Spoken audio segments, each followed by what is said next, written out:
everybody, and welcome back to today's video. Today we're going to take a look at a brand new video where I discuss the 2022 governor election. So without further ado, let's get right into today's video.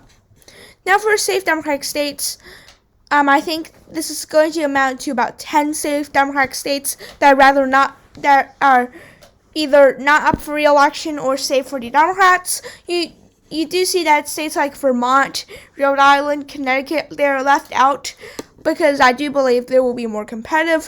While on the Republican side, they do have significantly more safe states. The Republicans have significantly more safe states. Just look at these states. I mean, the Republicans, they already have 19, so 9 ahead of the Democrats. You can argue that South Carolina is a safe state, and you could make a few of these arguments, such as maybe Alaska may not be a safe state. It depends on what argument you're making. I think this is a good estimate. There's actually a flip. Currently speaking, there is a Republican governor in Massachusetts. If you're not too close to politics here, you might not know about it. But Charlie Baker, the Republican here, won with basically 66% of the vote. But yeah, he's not going to be he's not going to be running for re-election. Now for likely Republican states, we have the states of Texas, South Carolina, Florida, Kansas, and Ohio and Iowa. So that already brings the Republicans to 25 governor seats. So they're going to have an easy ride in this election, in a Republican wave election, in my opinion. And they already have basically half of the seats. They just need one more seat for the majority. While the Democrats, they really don't have a ton of seats. They have Colorado, they have Oregon, they have Illinois, and they have the state of Rhode Island. Otherwise, these states, traditionally safe Democratic states such as Connecticut, it's not going to be in the likely Democratic column or the safe Democratic column. In fact, it's going to move to the lean Democratic column, which is how I put it there for like a very long time. It's going to be in the lean Democratic column, the state of Connecticut. Well, for the Republicans, I'm not going to touch on their lean states yet. I'm going to start with the Democratic lean states.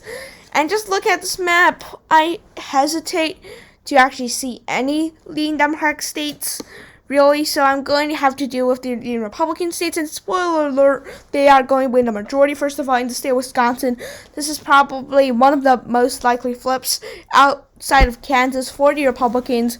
Tony Evers not going to do too well.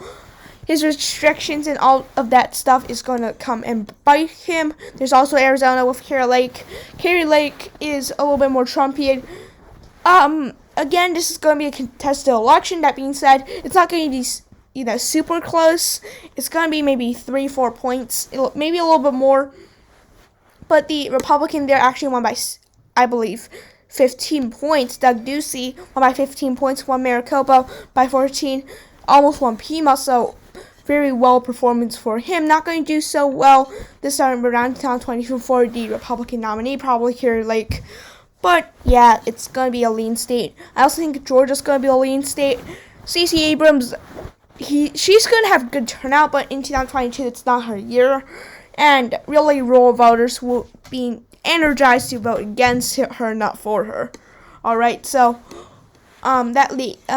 and also the state of Pennsylvania as well. I'm moving, I think, from tilt to lean. I think, actually, no, I'm a little bit hesitant about that. I do think Michigan, however, that's going to move it to the lean column. I think Gretchen Whitmer not necessarily going to do too well due to the lockdowns, all right? The polls have shown her doing a little bit better. That being said, that doesn't mean she's going to win. Going to the tilt Democratic states, New Mexico, a traditionally likely Democratic state, maybe even safe. Michelle Lujan Grisham won by 14.4 points in 2018. The national environment, a lot of things are playing against her. The COVID lockdowns, not COVID lockdown, the scandals really hurting her. She's going to have a very tough re-election bid. And yeah, so I do think it's going to be tilt for the Democrats. While on the Republicans, I'm going to fill in the state of Nevada for them, Steve Sisolak. Really, I mean, Steve Sisolak flipped this race from the Republicans.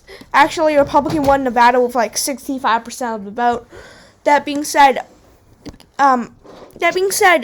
Steve Sisolak is not necessarily a weak candidate, but 2022 is not going to be a year for him. Now, going to the final few states, Minnesota, for the Democrats, I do think Tim Walz should be able to win.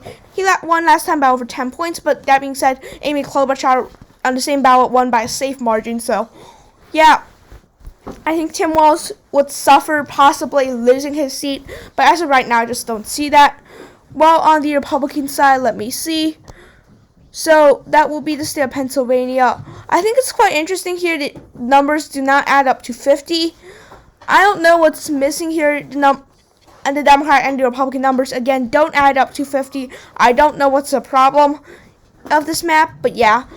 For the Republicans, Pennsylvania, I think Josh Shapiro should be able to do decently well. I did make a dedicated video on Pennsylvania. It will be a card on your screen right now, but yeah. Pennsylvania, gonna be pretty close, but gonna go to the Republicans. Finally, Maine, I do think Paul LePage going to make this race close, but it's just not going to be enough.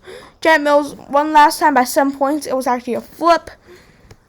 I think that she will do much worse in a Republican wave election. That being said, I mean, she's going to win in a state that Joe Biden won by 8 points, Hillary only won by 3. But I think in the end, she's going to pull it off very, very narrowly. So yeah, thanks for watching today's video. Be sure to like and subscribe to my YouTube channel. And I'll see you guys on the next video, and bye.